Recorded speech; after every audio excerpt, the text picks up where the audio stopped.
ஆ good morning everyone. அனைவருக்கும் வணக்கம். இன்னைக்கு தேதி பார்த்தீங்கன்னா, 26 ஜூலை 2026 ஞாயிற்றுக்கிழமை. தினமணியில் இருக்கிற இம்பார்ட்டன்ட் நியூஸஸ் பார்க்கலாம். சரிங்களா? ஸோ, ஃபர்ஸ்ட் என்ன பார்த்தீங்கன்னா, தர்மேந்திர பிரதான் ராஜினாமா, சிஜேபி போராட்டம் வாபஸ். ஓகே. ஸோ, நமக்கு தெரியும் ஜந்தர் மந்தரில் வந்து போராடிட்டு இருந்தாங்கன்னு சொல்லிட்டு சிஜேபி காக்ரோச் ஜனதா பார்ட்டி கட்சியினர், மாணவர்கள். சரிங்களா? அவங்களோட 3 கோரிக்கைகள். ஒன்று வந்து first union minister, education minister Dharmendra Pradhan வந்து ராஜினாமா பண்ணணும். செகண்டு, போராடுற எங்கள் மேலே எந்த கேஸும் வந்து மத்திய அரசு போடக்கூடாது. தேர்டு வந்து பார்த்திங்கன்னா, நீட்டில் சூசைட் பண்ண ஒரு 13 மாணவர்களுக்கு வந்து காம்பன்சேஷன் வந்து மத்திய அரசு கொடுக்கணும் அப்படின்றது தான் அவங்களோட 3 கோரிக்கை. சரிங்களா? ஸோ அதே மாதிரி ஃபேராக நீட் நடத்தணும். நீட்டை வந்து ஃபேராக நடத்தணும். சரிங்களா? அதான் மெயினான ஒரு தீம். ஓகே.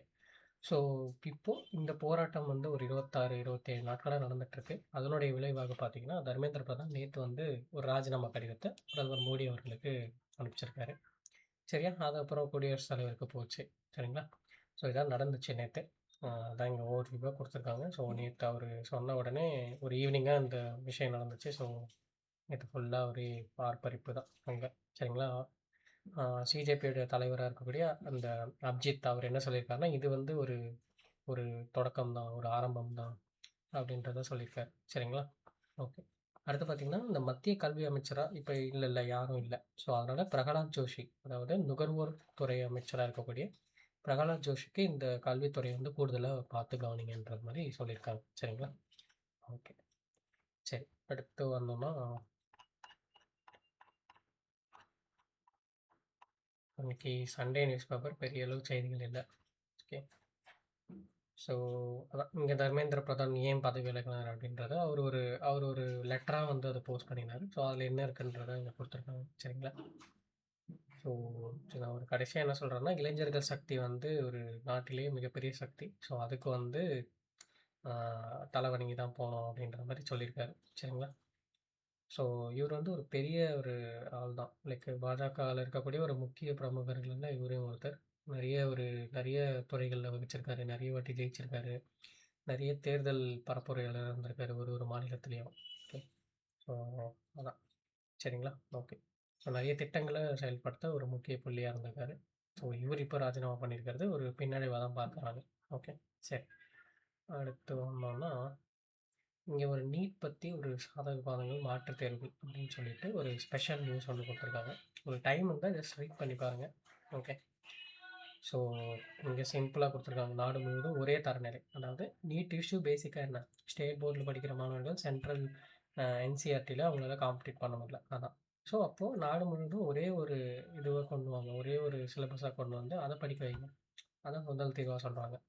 ஓகே. அப்புறம் அதிக கட்டணம் வசூலிக்கும் அது வந்து பாதகமாக சொல்கிறாங்க. வெளிப்படையான மருத்துவ சேர்க்கை, கட்டாய நன்கொடைக்கு கட்டுப்பாடு, அப்புறம் பல நுழைவுத் தேர்வுகளுக்கு பதிலாக ஒரே தேர்வு. ஓகே. ஸோ இதுதான் சாதகம். பாதகங்கள் பார்த்தீங்கன்னா, அதிக கட்டணம் வசூலிக்கும் பயிற்சி. ஓகே. ஸோ நீட்டால இந்த மாதிரி சாதகம் இருக்குது. பாதகங்கள் இது. மாநில பாடத்திட்டத்து பயணம் அதுதான் நான் இப்போ சொன்னது. ஓகே. வெற்றி தோல்வி நிர்ணயிக்கும் ஒரே தேர்வு, அதிக மன அழுத்தம், கேள்வித்தாள் கசிவு உள்ளிட்ட சர்ச்சை. ஸோ இதெல்லாம் தான் பாதகங்கள். ஸோ உலக நாடுகள் என்ன சொல்கிறதுனா, இப்போ அமெரிக்கா, பிரிட்டன்லலாம் என்ன மாதிரி இருக்குது அப்படின்னு பார்த்தீங்கன்னா, மருத்துவ சேர்க்கைகள் நுழைவுத்தேர்வு மதிப்பெண் மட்டுமல்ல, அவங்க பள்ளியில் ஒரு இப்போ கட் ஆஃப் இருக்கும் இல்லையா, இப்போ லைக் பள்ளியில் மார்க் எடுத்திருப்பாங்க இல்லையா கடைசியாக, அதை வந்து இது பண்ணியிருப்பாங்க. அதையும் சேர்த்து தான் வந்து மருத்துவ பணி வந்து இது பண்ணுறாங்க. இங்கே கொடுத்துருக்காங்க பாருங்கள். அங்கே பள்ளி அல்லது பட்டப்படிப்பு மதிப்பெண்கள், திறன் அறிவு தேர்வுகள், நேர்முகத் தேர்வு, மருத்துவ பணிக்கான ஆர்வம், சமூக பணி, தொடர்பு திறன், நெறிமுறை சிந்தனை போன்ற அம்சங்களும் சேர்த்து மதிப்பிடுகின்றன. இதனால் தேர்வில் அதிக மதிப்பெண் பெற்றவர் என்பதை கடந்த சிறந்த மருத்துவராக வாங்கும் திறன் கொண்டவர் அப்படின்றத அவங்க பார்க்குறாங்க. ஸோ அந்த மாதிரி கூட இங்கே ஃபாலோ பண்ணலாம். ஓகே. ஸோ வெளிப்படைத்தன்மை இருக்கணும். ஓகே.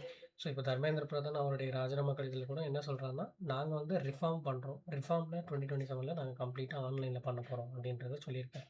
ஸோ அது எந்த அளவுக்கு ஒர்க் ஆகும் அப்படின்றது தெரியல, பார்க்கணும். சரிங்களா? அதுக்கு மத்திய அரசு எந்த அளவு தயார் பண்ணுறாங்க அப்படின்னு சொல்லிட்டு. இன்னொரு விஷயம், இந்த 2026 நீட்டில் என்ன ஆச்சுன்னா, இந்த எக்ஸாம் சென்டர்ஸ் ஒரு பெரிய இஷ்யூவாக இருந்தது. நிறைய பேர் வந்து ரொம்ப தூரம் ட்ராவல் பண்ணி இது பண்ணுற மாதிரி இருந்துச்சு. ஸோ அதெல்லாம் வந்து கொஞ்சம் சரி பண்ணாங்கன்னா, இன்னுமே மாணவர்களுக்கு வந்து அந்த ஒரு ப்ரெஷர், எக்ஸாம் ப்ரெஷர்ன்றது குறையும். சரிங்களா? ஓகே. சரி, ஒரு டைம் ரீட் பண்ணி பாருங்கள். ஓகே. சரி. அடுத்து வந்தோம்னா, இந்த வினாத்தாள் கசிவு விசாரணையை 3 மாதங்களில் முடிக்க வேண்டும். நாளைக்கு இந்த நம்ம பார்த்தோம்னா ஒரு சட்ட மசோதா ஒண்ணு ப்ரிப்பேர் பண்ணியிருக்காங்க அப்படின்னு சொல்லிட்டு. நம்ம நேத்து பார்த்தது தான். அதாவது இந்த பொதுத் தேர்வு முறைகேடுகளை தடுக்கும் சட்ட மசோதா. இந்த மசோதால சில திருத்தம் பண்ண போறாங்க. இதில இப்போ வினாத்தாள் கசிவு அப்படின்னு ஒரு பிரச்சனை வந்தாலே, அந்த வழக்க வந்து ஒரு 3 மந்த்ஸ்ல க்ளோஸ் பண்ணணும். ஓகே. அது ஒரு ப்ரொவிஷன கொண்டு வராங்க. அடுத்து பார்த்தீங்கன்னா, நம்ம நேத்து பார்த்த மாரி வினாத்தாள் கசிவு அல்லது தேர்வு முறைகேட்ல நீங்க ஈடுபட்டீங்கன்னா, உங்களுக்கு வந்து 5 ஆண்டுகள் சிறை தண்டனை. அதிகபட்சமா 10 ஆண்டுகள். சரியா? அதோட 50,00,000 வரைக்கும் உங்களுக்கு அபராதம். இதுவே நீங்க திட்டமிட்டு, நீங்க பிளான் பண்ணி நீங்க ஒரு இது பண்றீங்க, ஒரு திருட்டுத்தனம் பண்றீங்க அப்படின்னும்போது, ஒரு ஒரு கசிவு பண்றீங்க, ஒரு முறைகேடுகள் பண்றீங்க அப்படின்னும்போது, உங்களுக்கு 7 ஆண்டுகள் சிறை தண்டனை, ரூ. 10,00,000 அபராதம். ஓகே. ஸோ இதான் டிஃபரன்ஸ். சரிங்களா? சரி. நாளைக்கு என்னன்னு தெளிவா பார்க்கலாம் இத. சரி. அடுத்து வந்தோம்னா, ஸோ குடியரசுத் தலைவருக்கு கௌரவ டாக்டர் பட்டம். ஸோ நம்ம பார்த்தோம், இந்த ருமேனியா போயிருந்தாங்க நேத்து சொல்லிட்டு. ஸோ அங்க புகாரெஸ்ட் அப்படின்றது தான் அந்த கேப்பிட்டல். சரியா? அங்க புகாரெஸ்ட் பொருளாதார ஆய்வுகள் பல்கலைக்கழகம் திரௌபதி முர்முவுக்கு கௌரவ டாக்டர் பட்டம் வழங்கியிருக்காங்க. சரிங்களா? ஸோ என்னன்றத நோட் பண்ணிக்கோங்க. எந்த யூனிவர்சிட்டி வழங்குனாங்க? யாருக்கு? சரியா?